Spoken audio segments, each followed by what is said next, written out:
عزیزان محترم، قرآن مجید فرقان حمید ډیر لوی جامع کتاب دی. د سورۃ البقرہ رمبنی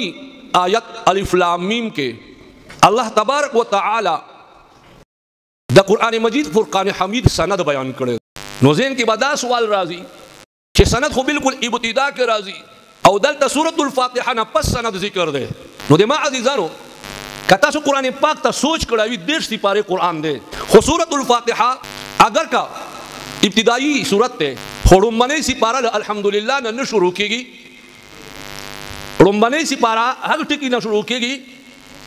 چاہتا سو پاس پوینے دا الف لام میم والا سپارہ دا سیقولو والا سپارہ دا تلک الرسل والا سپارہ دا الحمدللہ والا سپارہ نشتا دا. دماغ ازن وجہ دا چی قرآن مجید فرقان حمید کدا رمبنی سپارے کے ذکر شوائے وائے بیا بدا خلق و ذہن تراتلا چھ سورۃ الفاتحہ دا رمبنی سپارے خلاصہ دا کا دویمی سپارے تا مختراتلا بیا بدا سوچ راتلو چھ دا دی دویمی سپارے خلاصہ دا او قبل سپارے تا مختراتلو بیا بدا سوچ راتلو چھ دا دی فلانی سپارے خلاصہ دا دا ابتدا کے دا سے انداز کے ذکر شو لکا فہرست کے دا ٹول کتاب خلاصہ ذکر شوے وی دارنگے سورۃ الفاتحہ چونکہ دا ٹول قرآن پاک خلاصہ وا دے پا بینا باندے ایوے سی پارے کے ہم ذکر کرے رہے فہرست پا کتاب کے شمار ہوئی خو جدا انداز کے ذکر ہوئی کلا مصنفی مخ کے اولی کی کلا رست راوالی پا کتاب کے سورۃ الفاتحہ ایوے سی پارے تے ہم نکڑا ذکر دا پا دی باندے دلالت کوي چې د ټول قرآن پاک خلاصہ دا سورۃ الفاتحہ دا. قرآن پاک کې چې سونه مضامین دي 70,000 نه زیات مضامین دي او هغه نیچوڑ 15 مضامین دي اگر ټول په سورۃ الفاتحہ کې موجود دي او قرآن پاک رمبنی سپارہ چې کله شروع کیږي الله تبارک وتعالی سند اول ورته ذکر کوي فرمای الف لام میم. الف لا اشاره ده الله تا، لام نہ اشارہ جبریل علیہ السلام تا اور میم نہ اشارہ محمد مصطفیٰ احمد مجتبی سرکار دو عالم صلی اللہ علیہ وسلم تا. اشارہ دے کے کہ اللہ دا طرفنا جبرائیل علیہ السلام کو واسطے و محمد رسول اللہ صلی اللہ علیہ وسلم نازل شوے دے سشے نازل شوے دے. ذالک الکتاب دا عظیم الشان کتاب چھ دے دے تذکرہ پر نور و 1300 کتابونوں کے ہم شوے دا آغا عظیم کتاب چھ پر لوح محفوظ کے لکلے شوے دے. دا عظیم کتاب اللہ دا طرفنا جبرائیل علیہ السلام کو واسطے و محمد رسول اللہ صلی اللہ علیہ وسلم باندے نازل شوے دے. لا ریب فیہ نہ پر آلے گل کے شخص تا نہ پر اڑن کے شخص تا اور نہ چھ پچا باندے نازل شوے دے پا آگے کے شخص تا ہر قسم شکوک و شبہات نا محفوظ دے. اللہ تبارک و تعالی بیابل زائے کے مزید اللہ تبارک و تعالی سورۃ الشعراء کے دے تفصیل بیانوی فرمائی وَإِنَّهُ لَتَنزِيلُ رَبِّ الْعَالَمِينَ. او بے شک دا قرآن پاک البتہ را کس کڑے شوے دے رب العالمین دا طرفنا دے رب العالمین را کس کڑے شوے کتاب دے.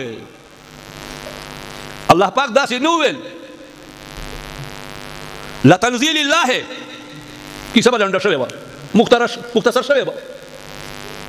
رب العالمین ایات کو نو اول خوی تنزیل اویل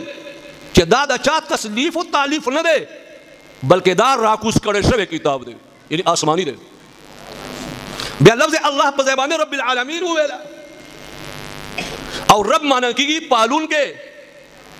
بلا معنی دا بادشاہ بلا معنی دا مالک اور اللہ تعالیٰ جل شرم دا چاہ مالک دے اور دا چاہ باچا دے چاہ تربیت کو ان کہہ دے صرف دا ماں اور دا استاد تربیت کو ان کہہ نہ دے صرف دا عالمی انسانیت تربیت کو ان کہہ نہ دے. اللہ تعالیٰ جل جلالہ امن والہو 1,00,000 عالمون پیدا کری دی اور تفسیر کوثری لکی چدا زمکا اسمانون المرس پوگمئی دا چی سدی جنت او دوزک دا ٹول دا یو عالم دے دین علاوہ 99,999 نور عالمون دی. دماغ عزیزانو تفصیل وقت نشتا تاسو ستړي ما هم درس زبردست هم ځان رسوم خدا درته وایم چې صرف یو عالم جنت او دوزخ پرېدا د دې دنیا انداز واخلا د مقدس مکه باندې چې سونه انسانان دي سونه حیوانات دي سارویان او مرغان دي چینجی وغیرہ دي دا ټول 40% دي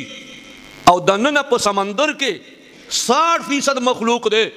الله تعالی جل جلاله امن والو د ټولو ته روزي ورکوونکی دی د ټولو تربیت کوونکی دی ابتداء تر کمال پورې حتی الله پاک جل جلاله امن والو یې رسوي نو الله پاک اشاره کوي ممتاز ہوتا لکه څنګه زه عالم تربیت کوم ظاهري لحاظ سره و انسانانو ستاسو روحاني تربیت کول دا هم زما په ذمه دي لہذا ستاسو روحاني تربیت لپاره ما دا قرآن تاسو ته راولېږلو او چا په ذریعہ مې درولېږلو نزل به الروح الامین راکوس په دې قرآن سره امانتدار روح یعنی جبرائیل علیہ السلام سو جبرائیل ورته وای سو جبرائیل ورته وای سو جبرائیل ورته وای دا یو نوم دی علی قلبک اے پیغمبر استا زړه باندې اللہ تعالیٰ جل شانہ ته فرمای ستا په زړه مې راکوس کو لتكون من المنذرین دې لپاره چې ته يرون کو څخه شي بلسان عربی مبین عربی جب واضح ہے سر میں راکوس کو زړه باندې راکوس کو کلام نفسی جب باندې کلام لفظی اللہ تعالیٰ جل جلالہ امن والو پیغمبر علیہ الصلوۃ والسلام باندې چې دا کلام راکوس کو اوس دې ته قتل پکار دی چې دومره لوی مالک او تربیت کوونکی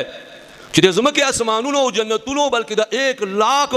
عالمونو تربیت کوونکی دی او په ټولو مخلوقاتو کې نچوړ او خلاصہ او مغز انسان پیدا کو او په هغه کې خلاصہ او نچوړ بیا را وباسلو هغه مومنان پیدا کړل په هغه مومنانو کې بیا الله پاک نچوړ پیدا کړ الله پاک خپل کتاب ور نصیب کو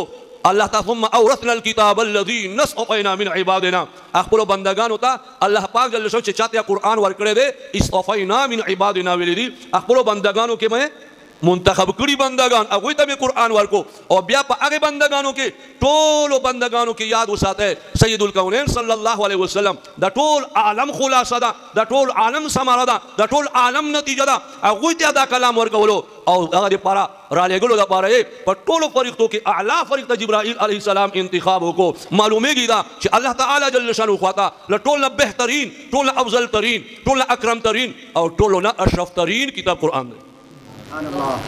بیا چې دومره افضل کتاب دی ماشومانو نن یاد کړی دی سینې کې اچولی دی یا یې په ناظرې ویلی دی یاد وساتئ الله تعالی جل شانه دومره لوی فضیلت ورکړی دی چې تاسو کور ته سحر په ټیم باندې کور نه راوځئ په جومات کې کښېنئ 100 رکعاته نفل وکئ او دې ماشومانو صرف یو آیت په ناظرې باندې زده کړلو ستا 100 رکعاتونو نه د یو آیت زده کول زیات ثواب لري